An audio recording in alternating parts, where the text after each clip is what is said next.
Dear students, today we are going to discuss Lyapunov stability analysis. This Lyapunov stability analysis is done for nonlinear systems. It is although applicable to linear systems, but number of other methods are also available for linear systems too.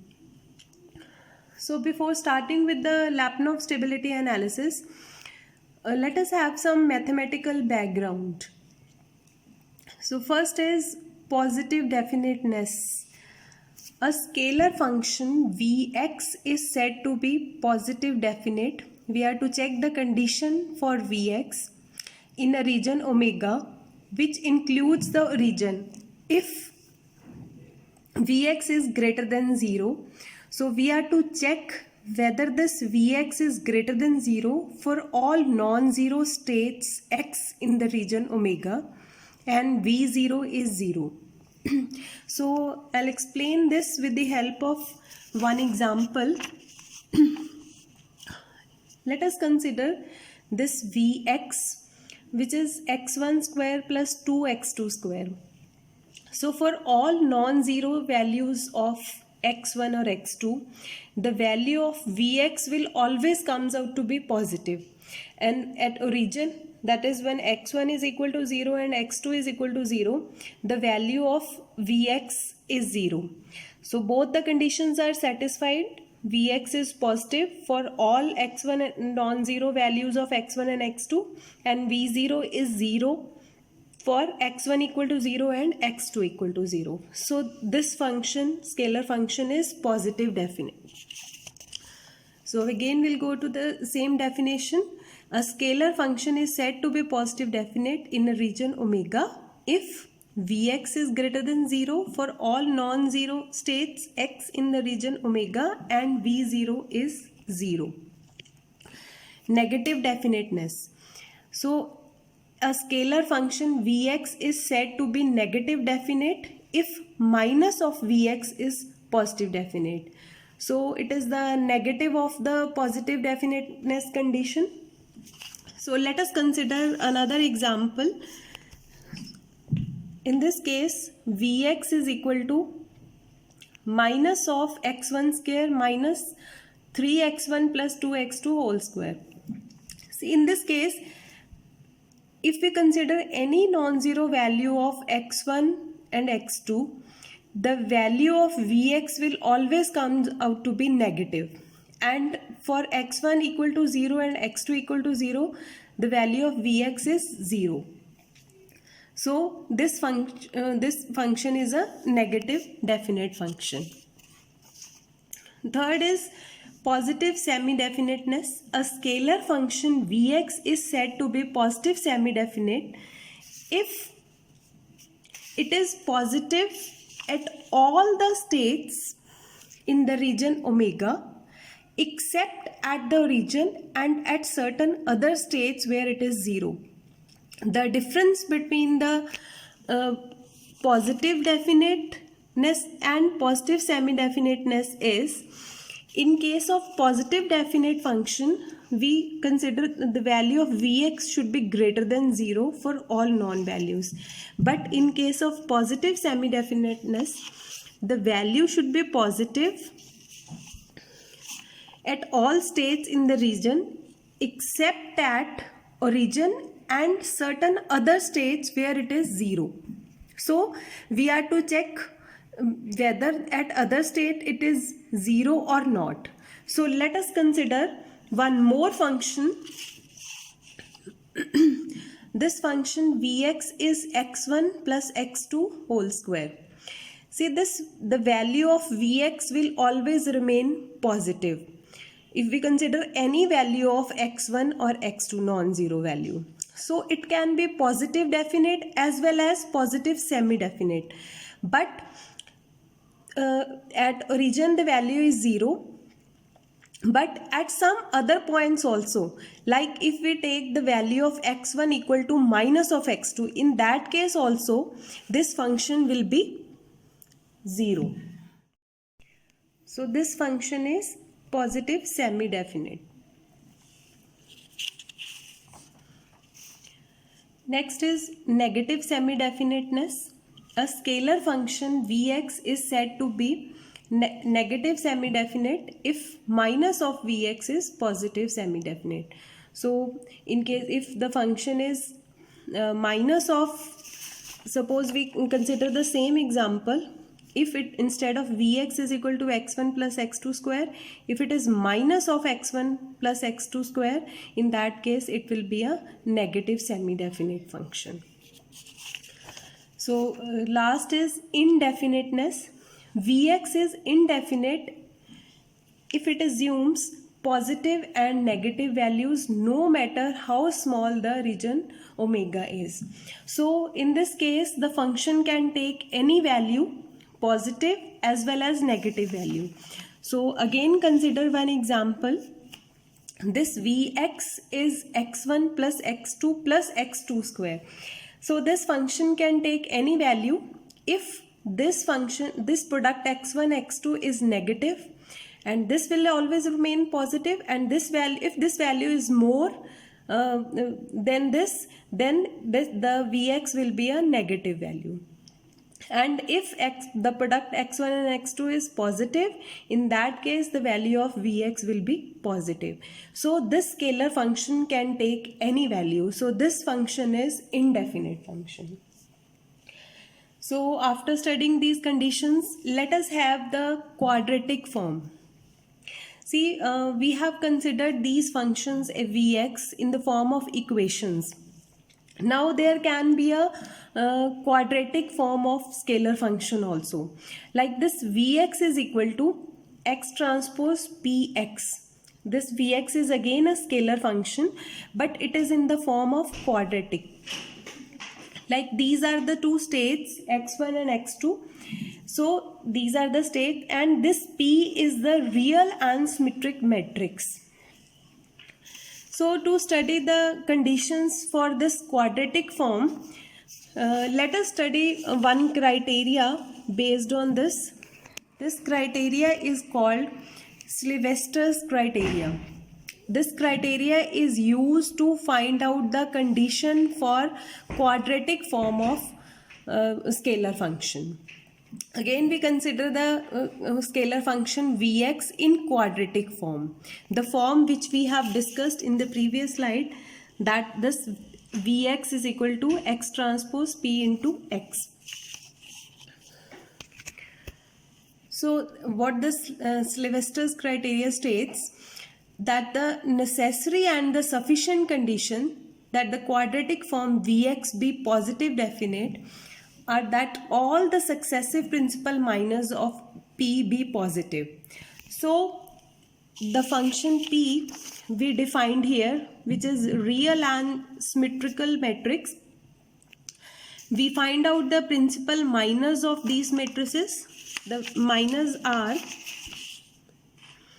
P11 greater than 0, this 2 by 2 matrix, then n by n matrix. So we find out all the principal minors, and these all principal minors should be greater than 0. In that case P matrix will, in that case the V function will be a positive definite function. And if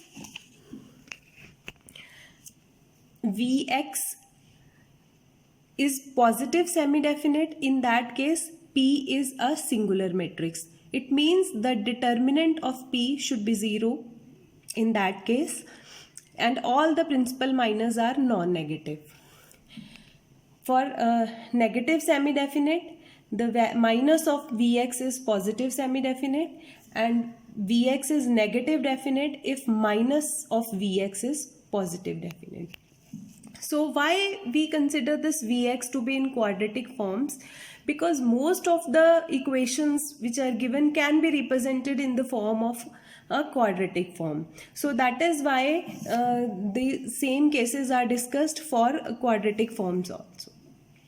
So let us consider one example. The scalar function q x1 x2 is given in the this equation form, and this has been converted into quadratic form first, and then we are to check whether this function q x1 x2 is positive definite or a negative definite. Now first of all we are to convert this into a quadratic form. The quadratic form of this is q x1 x2 x3, this is equal to x transpose p into x. Now these are the three state variables. In one case it is in row form and this is in column form. Now see how this p is written here from the equation. See, along the diagonal elements, we are to write down the coefficients of x1 square, x2 square and x3 square.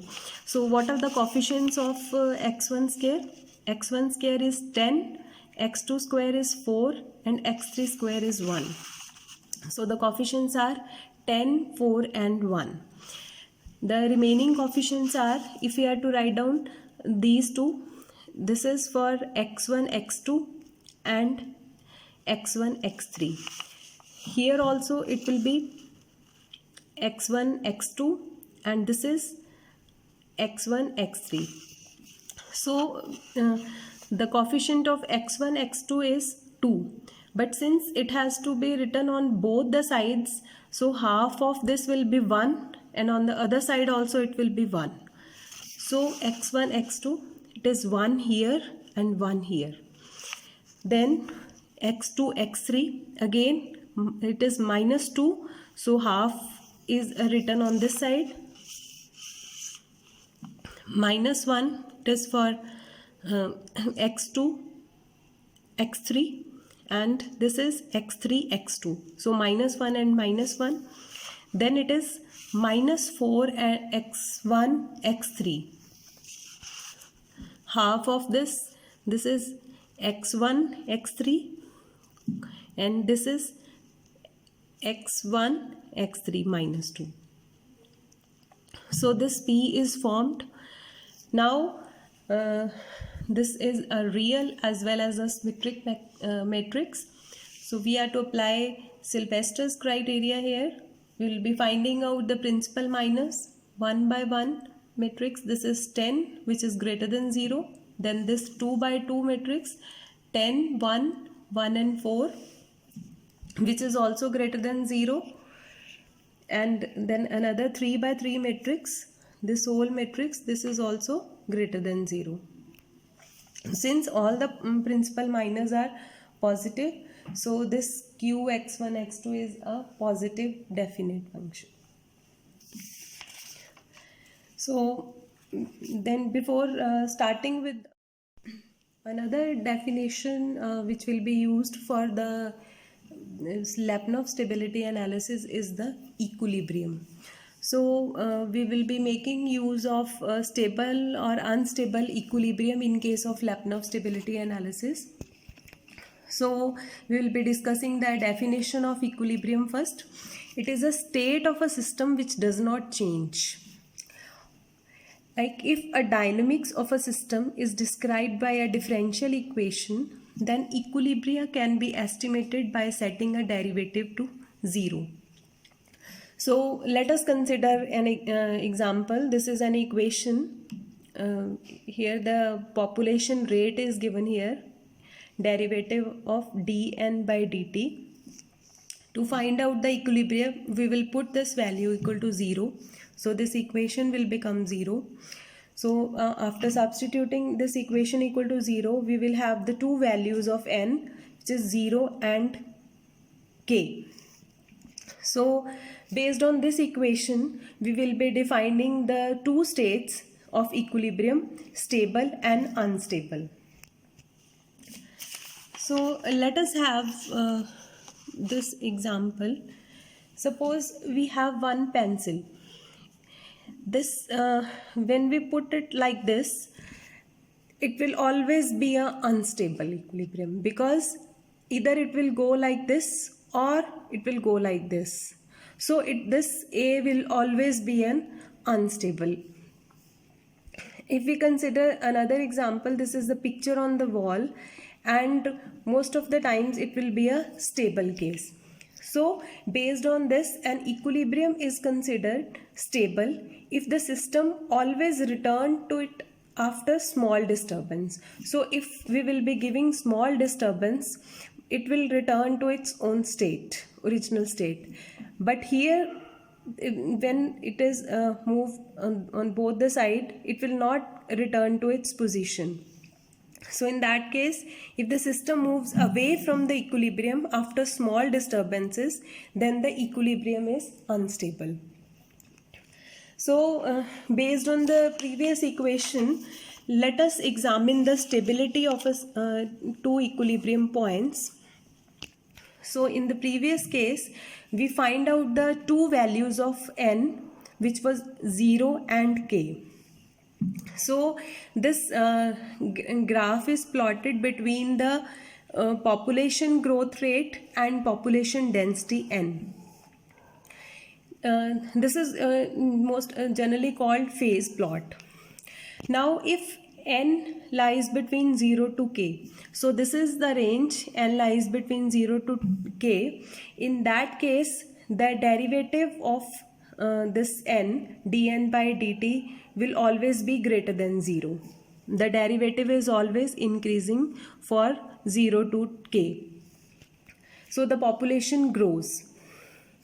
And if n is less than 0 or n greater than k, this is the range for n less than 0 and for n greater than k, then the population declines. So this state,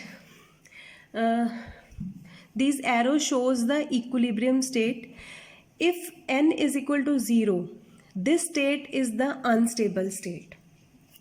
And this n is equal to k, this shows the stable state, that is, it will come to the same position at n is equal to k. Here at n equal to 0, after small disturbance, the population never return back. Instead, it increases until they reach the stable point n is equal to k. So another concept of this stable equilibrium is this. For stable equilibria, we have the negative slope. For stable equilibria, we have the negative slope, and for unstable equilibria, we have the positive slope. This is the positive slope for unstable equilibrium, and for stable equilibrium, it is the negative slope. So another concept which we'll be using for Lyapunov stability analysis is the concept of asymptotic stability. So what do you mean by asymptotic stability? That it means the solution that start close enough and eventually converge to equilibrium. The solution that start close enough, it means the solution which will be starting from with respect to the equilibrium point, and then it will converge to equilibrium. Although it will never converge to the exact value, but it will have the approximate value. That is why asymptotic stability word has been used. Another definition, exponential stability. The solution not only converge, but in fact converge faster than, or at least as fast as, particular known rate. So in this case, the convergence is faster. So we will be using asymptotic stability in control system as a time invariant system is asymptotically stable if all the eigenvalues of the system matrix have negative real part. We find out the roots of the characteristic equation. In case of control system, we have Si minus A equal to 0. This is the characteristic equation. And then we find out the eigenvalues, and it should have the negative real part. In that case, we say that there is a asymptotic stability. Two types of stabilities are used in this case, that is local stability and global stability.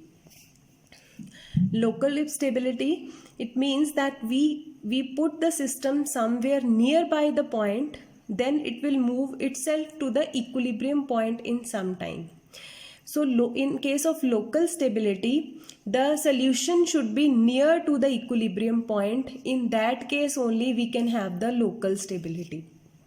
But in case of global stability, it means the system will come to the equilibrium point from any possible starting point. So we can start from any value, but the system will converge to the equilibrium point in case of global stability. But in case of local stability, we have to consider the equilibrium, the starting point near the equilibrium point. Then and only then we can have the local stability.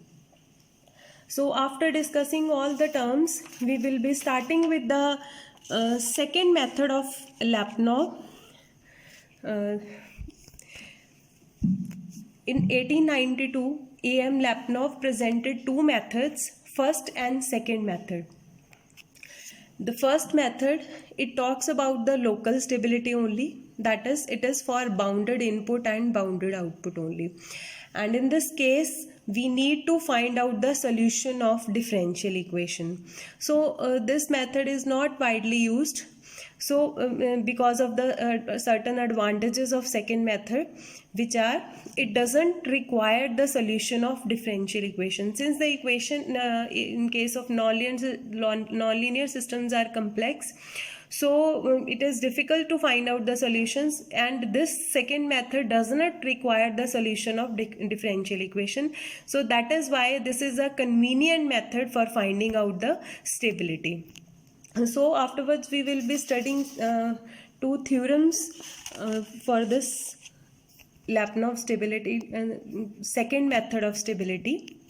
And this Lyapunov second method is also called direct method.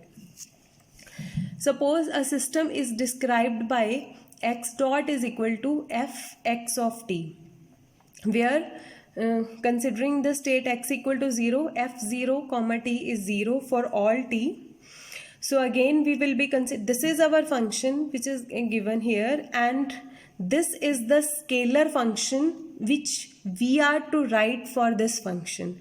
So if there exists a scalar function Vx of t having continuous first partial derivatives, so we will be finding out the first partial derivative of Vx of t and satisfying the following condition. First condition is V should be positive definite. So we'll check the condition for V. Then we will be finding out V dot, and then it should be negative definite. Then the equilibrium state at the origin is uniformly asymptotically stable. So these two conditions should be satisfied for this function, which we will be writing for this function. And if the equilibrium state at the origin, in that case, if these conditions are satisfied, in that case the equilibrium state at the origin is uniformly asymptotically stable. So another theorem is there, which is the modified form of the previous theorem. Again we consider this function. This system is described by x dot, which is fx of t, where f0 comma t is 0 for all t greater than t naught. In the previous case we will be considering for all t. So here we will be considering this t greater than t naught. If there exists a scalar function Vx of t, so we will be defining scalar function which is continuous and having first partial derivatives. It should satisfy these three conditions. The conditions are Vx comma t is positive definite, the derivative of V dot x comma t is negative semi-definite, and this phi t, then x naught t naught comma t does not vanish identically in this range in t greater than t naught for any t naught and any x naught not equal to 0, where this phi, this function denotes the trajectory or the solution starting from x naught at t naught. So these three conditions has to be checked. Then in that case, the equilibrium state at the origin of the system is uniformly asymptotically stable in large. Thank you.